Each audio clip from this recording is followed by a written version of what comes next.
कुरुवंश की उत्पत्ति। पुराणों के अनुसार ब्रह्मा जी से अत्रि, अत्रि से चंद्रमा, चंद्रमा से बुध और बुध से इलानंदन पुरूरवा का जन्म हुआ। पुरूरवा से आयु, आयु से राजा नहुष और नहुष से ययाति उत्पन्न हुए। ययाति से पुरु हुए। पुरु के वंश में भरत और भरत के कुल में राजा कुरु हुए। कुरु के वंश में शांतनु का जन्म हुआ। शांतनु से गंगानंदन भीष्म उत्पन्न हुए। उनके दो छोटे भाई और थे, चित्रांगद और विचित्रवीर्य। ये शांतनु से सत्यवती के गर्भ से उत्पन्न हुए थे। शांतनु के स्वर्गलोक चले जाने पर भीष्म ने अविवाहित रहकर अपने भाई विचित्रवीर्य के राज्य का पालन किया। भीष्म महाभारत के प्रमुख पात्रों में से एक हैं। ये महाराजा शांतनु के पुत्र थे। अपने पिता को दिए गए वचन के कारण इन्होंने आजीवन ब्रह्मचर्य का व्रत लिया था। इन्हें इच्छा मृत्यु का वरदान प्राप्त था। एक बार हस्तिनापुर नरेश दुष्यंत आखेट खेलने वन में गए। जिस वन में वे शिकार के लिए गए थे, उसी वन में कण्व ऋषि का आश्रम था। कण्व ऋषि के दर्शन करने के लिए महाराज दुष्यंत उनके आश्रम पहुंच गए। पुकार लगाने पर एक अति लावण्यमयी कन्या ने आश्रम से निकलकर कहा, हे राजन, महर्षि तो तीर्थ यात्रा पर गए हैं, किंतु आपका इस आश्रम में स्वागत है। उस कन्या को देखकर महाराज दुष्यंत ने पूछा, बालिके आप कौन हैं? बालिका ने कहा, मेरा नाम शकुंतला है और मैं कण्व ऋषि की पुत्री हूँ। उस कन्या की बात सुनकर महाराज दुष्यंत आश्चर्यचकित होकर बोले, महर्षि तो आजन्म ब्रह्मचारी हैं, फिर आप उनकी पुत्री कैसे हैं? उनके इस प्रश्न के उत्तर में शकुंतला ने कहा, वास्तव में मेरे माता पिता मेनका और विश्वामित्र हैं। मेरी माता ने मेरे जन्म होते ही मुझे वन में छोड़ दिया था, जहाँ पर शकुंत नामक पक्षी ने मेरी रक्षा की, इसीलिए मेरा नाम शकुंतला पड़ा। उसके बाद कण्व ऋषि की दृष्टि मुझ पर पड़ी और वे मुझे अपने आश्रम में ले आए। उन्होंने ही मेरा भरण पोषण किया। जन्म देने वाला, पोषण करने वाला तथा अन्न देने वाला, ये तीनों ही पिता कहे जाते हैं। इस प्रकार कण्व ऋषि मेरे पिता हुए। शकुंतला के वचनों को सुनकर महाराज दुष्यंत ने कहा, शकुंतले, तुम क्षत्रिय कन्या हो। यदि तुम्हें किसी प्रकार की आपत्ति न हो तो मैं तुमसे विवाह करना चाहता हूँ। शकुंतला भी महाराज दुष्यंत पर मोहित हो चुकी थी, अतः उसने अपनी स्वीकृति प्रदान कर दी। दोनों ने गंधर्व विवाह कर लिया। कुछ काल महाराज दुष्यंत ने शकुंतला के साथ विहार करते हुए वन में ही व्यतीत किया। फिर एक दिन वे शकुंतला से बोले, प्रियतमे, मुझे अब अपना राजकार्य देखने के लिए हस्तिनापुर प्रस्थान करना होगा। महर्षि कण्व के तीर्थ यात्रा से लौट आने पर मैं तुम्हें यहाँ से विदा कराकर अपने राजभवन में ले जाऊंगा। इतना कहकर महाराज ने शकुंतला को अपने प्रेम के प्रतीक के रूप में अपनी स्वर्ण मुद्रिका दी और हस्तिनापुर चले गए। एक दिन उसके आश्रम में दुर्वासा ऋषि पधारे। महाराज दुष्यंत के विरह में लीन होने के कारण शकुंतला को उनके आगमन का ज्ञान भी नहीं हुआ और उसने दुर्वासा ऋषि का यथोचित स्वागत सत्कार नहीं किया।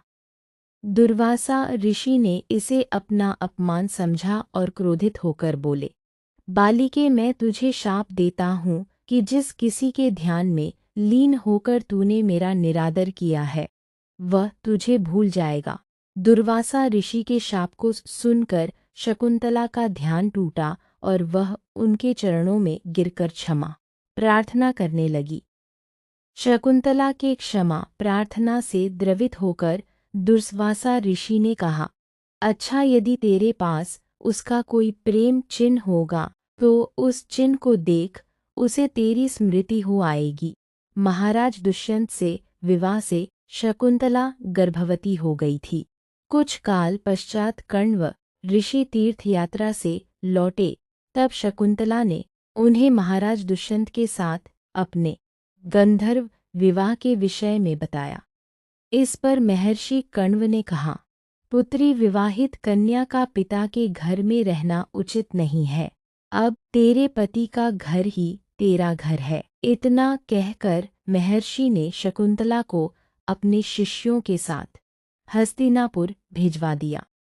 मार्ग में एक सरोवर में आचमन करते समय महाराज दुष्यंत की दी हुई शकुंतला की अंगूठी, जो कि प्रेम चिन्ह थी, सरोवर में ही गिर गई। उस अंगूठी को एक मछली निगल गई। महाराज दुष्यंत के पास पहुंचकर कण्व ऋषि के शिष्यों ने शकुंतला को उनके सामने खड़ी करके कहा, महाराज, शकुंतला आपकी पत्नी है, आप इसे स्वीकार करें। महाराज तो दुर्वासा ऋषि के शाप के कारण शकुंतला को विस्मृत कर चुके थे, अतः उन्होंने शकुंतला को स्वीकार नहीं किया और उस पर कुल्टा होने, लाछन लगाने लगे। शकुंतला का अपमान होते ही आकाश में जोरों की बिजली कड़क उठी और सबके सामने उसकी माता मेनका उसे उठा ले गई, जिस मछली ने शकुंतला की अंगूठी को निगल लिया था। एक दिन वह एक मछुआरे के जाल में आ फंसी। जब मछुआरे ने उसे काटा तो उसके पेट अंगूठी निकली। मछुआरे ने उस अंगूठी को महाराज दुष्यंत के पास भेंट के रूप में भेज दिया। अंगूठी को देखते ही महाराज को शकुंतला का स्मरण हो आया और वे अपने कृत्य पर पश्चाताप करने लगे। महाराज ने शकुंतला को बहुत ढूंढवाया, किंतु उसका पता नहीं चला। कुछ दिनों के बाद देवराज इंद्र के निमंत्रण पाकर देवासुर संग्राम में उनकी सहायता करने के लिए महाराज दुष्यंत इंद्र की नगरी अमरावती गए। संग्राम में विजय प्राप्त करने के पश्चात जब वे आकाश मार्ग से हस्तिनापुर लौट रहे थे, तो मार्ग में कश्यप ऋषि का आश्रम दृष्टिगत हुआ। उनके दर्शनों के लिए वे वहां रुक गए। आश्रम में एक सुंदर बालक एक भयंकर सिंह के साथ खेल रहा था। मेनका ने शकुंतला को कश्यप ऋषि के पास लाकर छोड़ा था तथा वह बालक शकुंतला का ही पुत्र था। उस बालक को देखकर महाराज के हृदय में प्रेम की भावना उमड़ पड़ी। वे उसे गोद में उठाने के लिए आगे बढ़े तो शकुंतला की सखी चिल्ला उठी, हे भद्र पुरुष, आप इस बालक को न छुएं, अन्यथा उसकी भुजा में बंधा काला डोरा सांप बनकर आपको डस लेगा। यह सुनकर भी दुष्यंत स्वयं को न रोक सके और बालक को अपने गोद में उठा लिया। अब सखी ने आश्चर्य से देखा कि बालक के भुजा में बंधा काला गंडा पृथ्वी पर गिर गया है। सखी को ज्ञात था कि बालक को जब कभी भी उसका पिता अपने गोद में लेगा, वह काला डोरा पृथ्वी पर गिर जाएगा। सखी ने प्रसन्न होकर समस्त वृतांत शकुंतला को सुनाया। शकुंतला महाराज दुष्यंत के पास आई। महाराज ने शकुंतला को पहचान लिया। उन्होंने अपने कृत्य के लिए शकुंतला से क्षमा प्रार्थना किया और कश्यप ऋषि की आज्ञा लेकर उसे अपने पुत्र सहित अपने साथ हस्तिनापुर ले आए। महाराज दुष्यंत और शकुंतला के उस पुत्र का नाम भरत था। बाद में वे भरत महान प्रतापी सम्राट बने और उन्हीं के नाम पर हमारे देश का नाम भारतवर्ष हुआ। कृपाचार्य तथा द्रोणाचार्य। गौतम ऋषि के पुत्र का नाम शरद्वान था। उनका जन्म बाणों के साथ हुआ था। उन्हें वेदाभ्यास में जरा भी रुचि नहीं थी और धनुर्विद्या से उन्हें अत्यधिक लगाव था। वे धनुर्विद्या में इतने निपुण हो गए कि देवराज इंद्र उनसे भयभीत रहने लगे। इंद्र ने उन्हें साधना से डिगाने के लिए नामपदी नामक एक देवकन्या को उनके पास भेज दिया। उस देवकन्या के सौंदर्य के प्रभाव से कृप नामक बालक उत्पन्न हुआ और दूसरे भाग से कृपि नामक कन्या उत्पन्न हुई। कृप भी धनुर्विद्या में अपने पिता के समान ही पारंगत हुए।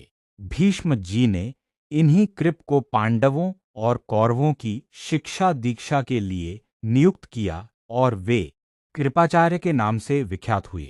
कृपाचार्य के द्वारा पांडवों तथा कौरवों की प्रारंभिक शिक्षा समाप्त होने के पश्चात अस्त्र शस्त्रों की विशेष शिक्षा के लिए भीष्म जी ने द्रोण नामक आचार्य को नियुक्त किया। द्रोण के साथ प्रशत नामक राजा के पुत्र द्रुपद भी शिक्षा प्राप्त कर रहे थे तथा दोनों में प्रगाढ़ मैत्री हो गई। उन्हीं दिनों परशुराम अपनी समस्त संपत्ति को ब्राह्मणों में दान करके महेंद्राचल पर्वत पर तप कर रहे थे। एक बार द्रोण उनके पास पहुंचे और उनसे दान देने का अनुरोध किया।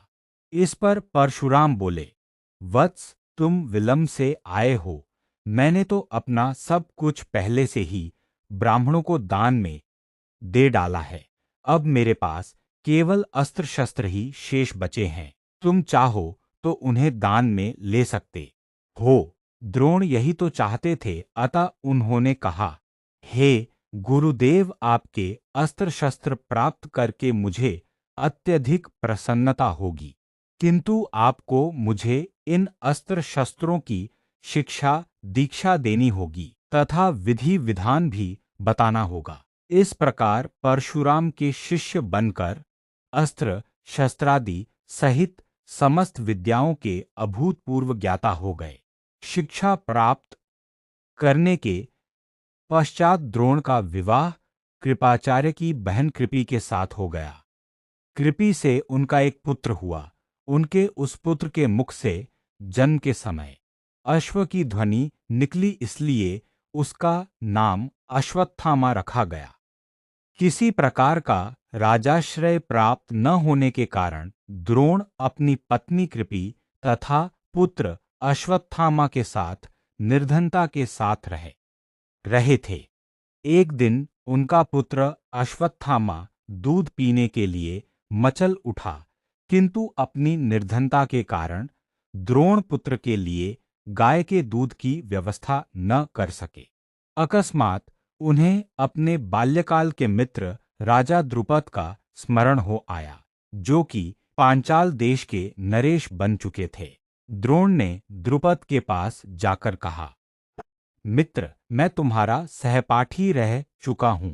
मुझे दूध के लिए एक गाय की आवश्यकता है और तुमसे सहायता प्राप्त करने की अभिलाषा लेकर मैं तुम्हारे पास आया हूं। इस पर द्रुपद अपनी पुरानी मित्रता को भूलकर तथा स्वयं के नरेश होने के अहंकार के वश में आकर द्रोण पर बिगड़ उठे और कहा, तुम्हें मुझको अपना मित्र बताते हुए लज्जा नहीं आती? मित्रता केवल समान वर्ग के लोगों में होती है, तुम जैसे निर्धन और मुझ जैसे राजा में नहीं। अपमानित होकर द्रोण वहां से लौट आए और कृपाचार्य के घर गुप्त रूप से रहने लगे। एक दिन युधिष्ठिर आदि राजकुमार जब गेंद खेल रहे थे तो उनकी गेंद एक कुएं में जा गिरी। उधर से गुजरते हुए द्रोण से राजकुमारों ने गेंद को कुएं से निकालने लिए सहायता मांगी। द्रोण ने कहा, यदि तुम लोग मेरे तथा मेरे परिवार के लिए भोजन का प्रबंध करो तो मैं तुम्हारा गेंद निकाल दूंगा। युधिष्ठिर बोले, देव, यदि हमारे पितामह की अनुमति होगी तो आप सदा के लिए भोजन पा सकेंगे। द्रोणाचार्य ने तत्काल एक मुट्ठी सींक लेकर उसे मंत्र से अभिमंत्रित किया और एक सींक से गेंद को छेदा, फिर दूसरे सींक से गेंद में फंसे सींक को छेदा। इस प्रकार सींक से सींक को छेदते हुए गेंद को कुएं से निकाल दिया।